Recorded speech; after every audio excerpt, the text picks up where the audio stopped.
की रिपोर्ट, अंतरराष्ट्रीय रिपोर्ट में यह खुलासा हुआ है कि ईरान ने अपने इतिहास में सबसे दूर वार किया है।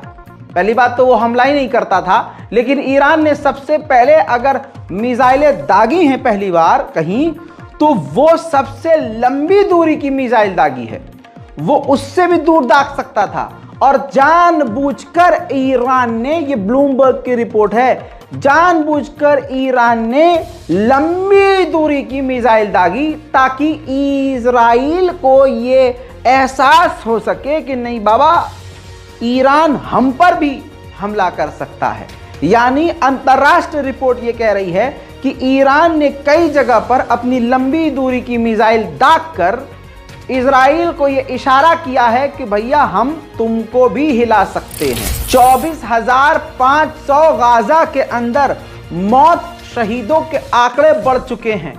घायलों की संख्या 65,000 क्रॉस होने वाली है और अभी भी हजारों लोग लापता हैं। मेरे दोस्तों, अमेरिका ने हूथीज को टेररिस्ट लिस्ट में डाल दिया, जिसके बाद हूथीज ने कहा कि इससे हम पर कोई फर्क नहीं पड़ेगा और हम हमले जारी रखेंगे। साथ में हूथीज ने यह भी कहा कि हम हमले कर रहे हैं, करते रहेंगे, और ये कहते हुए हूथीज ने लाल सागर के अंदर कई शिप के ऊपर हमला किया, जो मिसाइलें शिप पर जाकर टकराई हैं।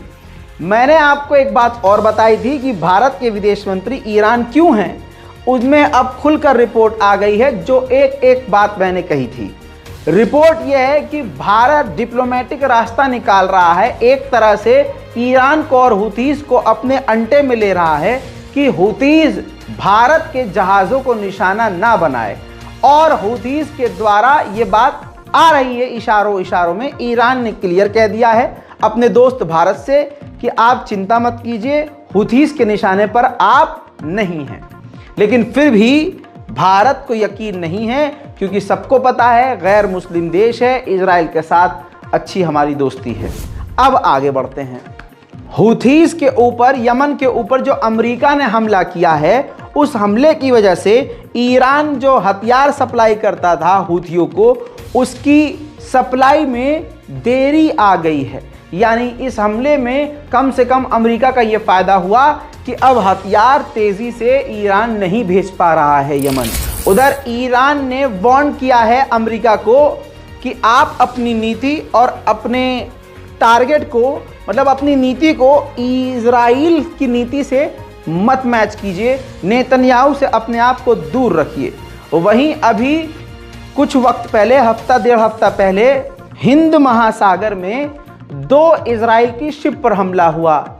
हमने ये बताया था कि यमन ने हमला किया होगा, क्योंकि यमन ही पूरी तरह से भौकाली काट रहा है। लेकिन अब ये रिपोर्ट आई है कि ईरान ने वो हमला किया था, यमन ने नहीं। और ईरान ने अपने कमांडरों के खून का बदला लेने के लिए ये अटैक किया था। लंदन में ये तस्वीर देखिए, एयरबिल फैक्ट्री है जहां पर इजराइल के लिए ड्रोन और हथियार बनते हैं।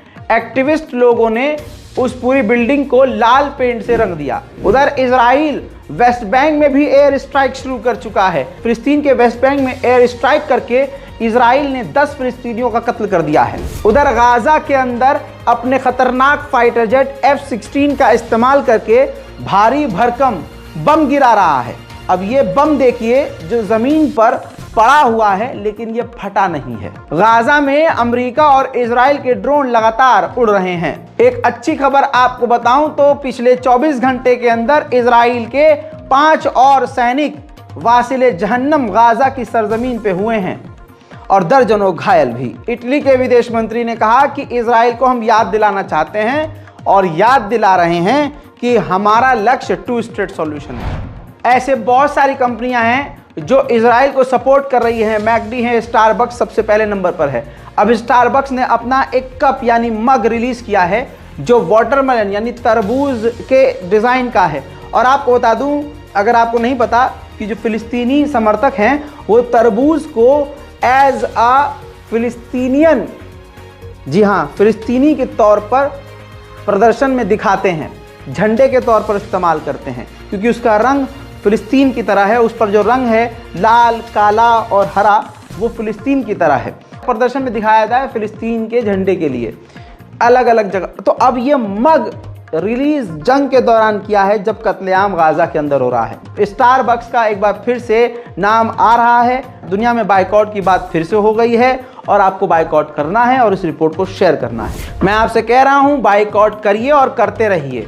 मैकडॉनल्ड का दुनिया के कुछ लोगों ने बाइकआउट किया, मैकडॉनल्ड घुटने पे आ गया। मैकडॉनल्ड जो बर्तानिया में है उसका ये स्टेटमेंट देखिए। मैकडॉनल्ड ने साफ तौर से कहा है कि हमारे इस स्टेटमेंट को पढ़िए और समझिए, जिस स्टेटमेंट के अंदर मैकडॉनल्ड ने कहा है कि हम ये क्लियर कर देना चाहते हैं कि मिडिल ईस्ट में जो जंग चल रही है हम उस जंग में किसी भी हमलावर के साथ नहीं हैं, हम किसी वायलेंस के साथ नहीं हैं, हम किसी के पक्ष में नहीं हैं। हाँ, जो मारे जा रहे हैं, जो मजलूम हैं, जो नुकसान उठा रहे हैं, हमारी हमदर्दी उनके साथ है।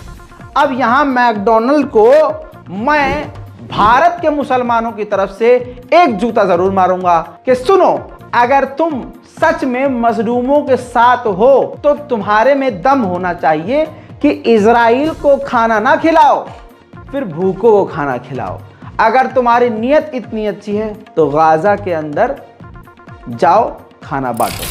तुर्की की पार्लियामेंट्री डेलीगेशन ने अंतर्राष्ट्रीय क्रिमिनल कोर्ट से कहा है कि हमें उम्मीद है कि अगर आप बिना किसी का पक्ष लिए ईमानदारी से, बिना डरे, बिना घबराए आप इस केस को सुनेंगे तो आप यकीनन पाएंगे कि इजराइल गिल्टी है। जर्मन के ही एक न्यूज़ चैनल के द्वारा पता ये चला है कि जर्मनी की सरकार ने टैंकों के 10,000 गोले अप्रूव कर दिए हैं इजराइल के लिए। सुनिए। האם גרמניה תסייע לישראל עם פגזים לצורך המלחמה בעזה?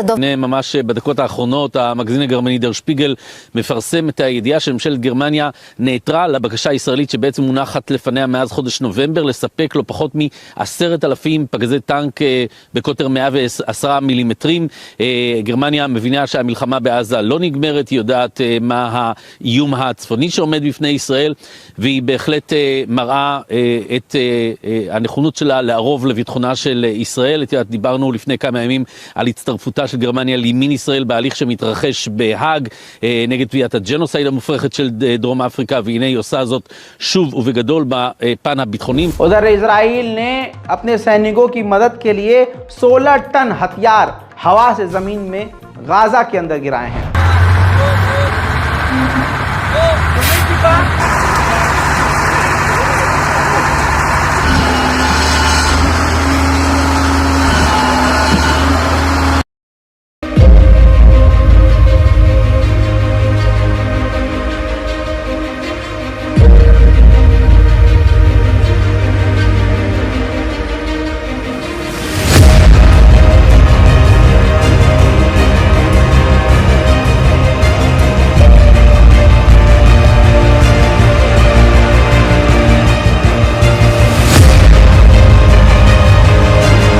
यूएन के चीफ एंटोनियो गुटेरेस ने कहा है कि इस जंग में दोनों ने, हमास और इजराइल ने, अंतर्राष्ट्रीय कानून का उल्लंघन किया है और इस जंग का हल 2 स्टेट सॉल्यूशन है।